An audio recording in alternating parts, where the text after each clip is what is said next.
Parents, are you sick of being told that being exhausted is just a normal part of being a parent? You're sick of the constant brain fog, the physical tension that you feel, the nonstop stress that has become your everyday norm.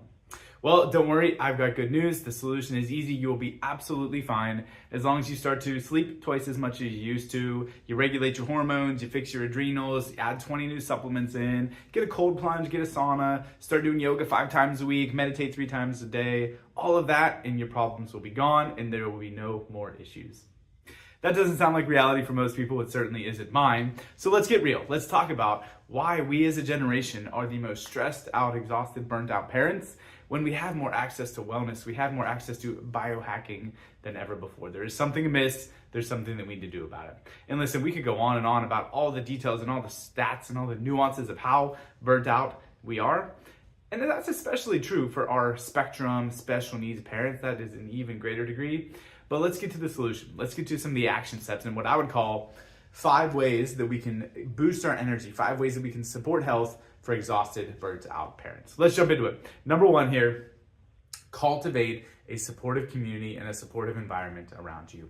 You might have heard that phrase, you are the average of the 5 people you spend most time around. And that is so true. I don't think we give that phrase, that concept, as much credit as it deserves, because who you are around becomes your norm. If your environment is complaining, negative people, that becomes way more easy and way more natural for you as well. So be conscious of who you are surrounding yourself with. And if it's a bunch of lazy, unhealthy people, that's probably going to be what your life looks like too. And here's a little pro tip for families and specifically spouses and someone that has a partner they care about. Make sure that you are being the positive version of this for your spouse, right? Make sure that in your relationship and in your dynamic, you are the one that is being that boost to their 5 people, not one that's a detractor, not one that's bringing them down. That doesn't mean we can't be real. That doesn't mean we can't be honest when we are feeling drained and wiped, but you can't have that be the norm all the time, right? You've got to be there for each other, but make sure you're more of a positive addition to the scenario than a negative, exhausting, draining one. So that's the first one, cultivate a supportive community and environment. Number 2 here, I need to explain this one a little bit. It's build your ideal week and identify and number what do your healthy outputs look like. So we're going to think about this and look at this sort of schedule and routine a little bit differently, rather than an unending list of to-dos that just never really gets accomplished and never leaves you feeling like you did something useful. Let's flip that a little bit. Let's schedule our ideal week. Let's take a blank slate and say like, hey, we're going to identify chunks of time for my self-care, right? That one's got to be a priority, whether that's your movement physically, your time alone, right? I know for some people that's their journaling, your coffee time together, their quiet moments, their whatever that looks like for you, you've got to make sure that is put in there as an uninterrupted block of time. So you've got to have your self-care, you've got to have your work or your life or your commitments and your priorities that you need to take care of. And then we've got to have your family time, right? What are these immovable blocks of time that will allow you to structure your life around that? And then instead of taking this unending to-do list, let's look at it as an achievable checkbox system, right? Like if you're saying, hey, I want to have 3 positive workouts this week and maybe 2 walks, those are your check boxes. Those are what you're striving to achieve. And now you can look at that routine in that given week and say like, okay, how can I make sure that these things get accomplished?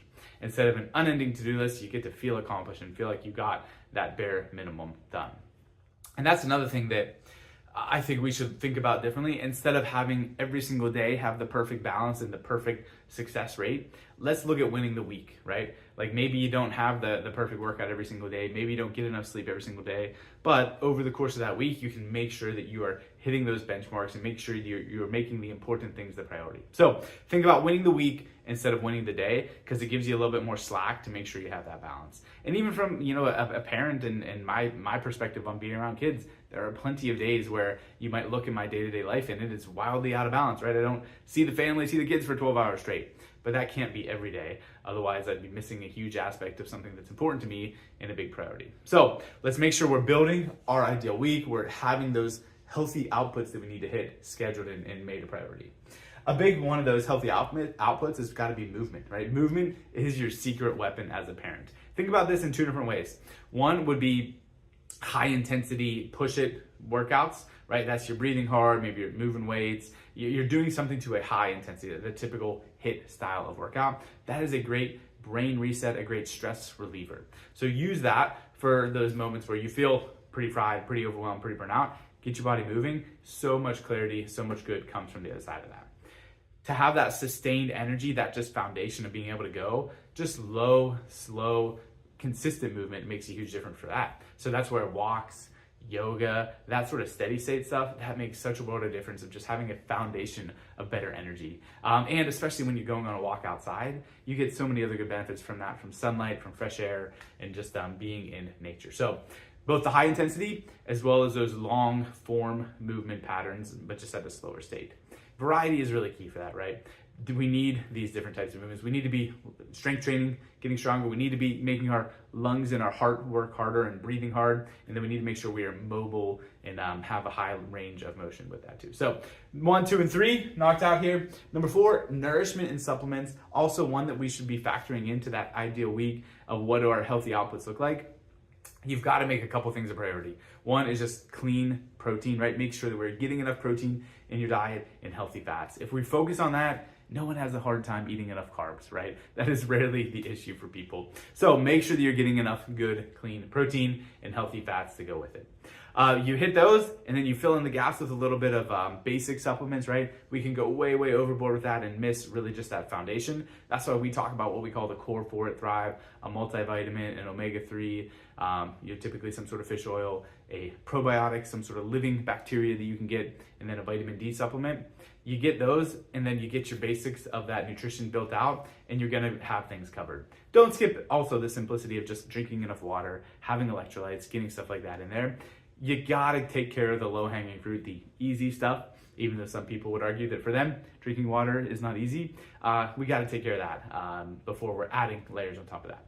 So last thing here, if we're knocking all those out and you still feel like you're not at a good place, maybe you're missing number 5, that neurologically focused chiropractic care. So many people think of Thrive, and I love this is 100% true. You think of Thrive as a pediatric practice, and we 100% are. We are pediatric focused. It's about 60% of our practice is made up of kids, but that means that there's another 40% that's not, right? And that is you, moms and dads. That is usually the parents of those kids who are trying to not end up burnt out and fried and exhausted. So if you are not having that as a part of your routine, you're probably missing out on where you could be getting even more impact out of your workouts, getting even more impact out of your nutrition and your supplement routine and everything else. Because if you're putting the perfect fuel into a stressed out fight or flight nervous system, you don't really get anything out of it, right? You're wasting your money, you're wasting your time, you're wasting your energy. So if that part is you, we're here for you, right? The 3 most common things we hear from our adult patients: better sleep and more energy, better focus, and I'll use that kind of brain fog term again, right? Better focus, stress management, like that sort of clarity, mental clarity. And then the other one is just hurting less, right? Physical discomfort, physical pain. It's hard to have all these other wellness things if you're just uncomfortable and tense all the time. So if you're missing that piece of it, we are here for you. Reach out to the team to get scanned. We'll set it up next time you're here with your kid getting adjusted, or if you're not on part of the practice yet, please just reach out and we'll walk you through what that process looks like. We'll make sure that this is a piece of your routine as well. So final summary thoughts here, guys. Look at these 5 tips.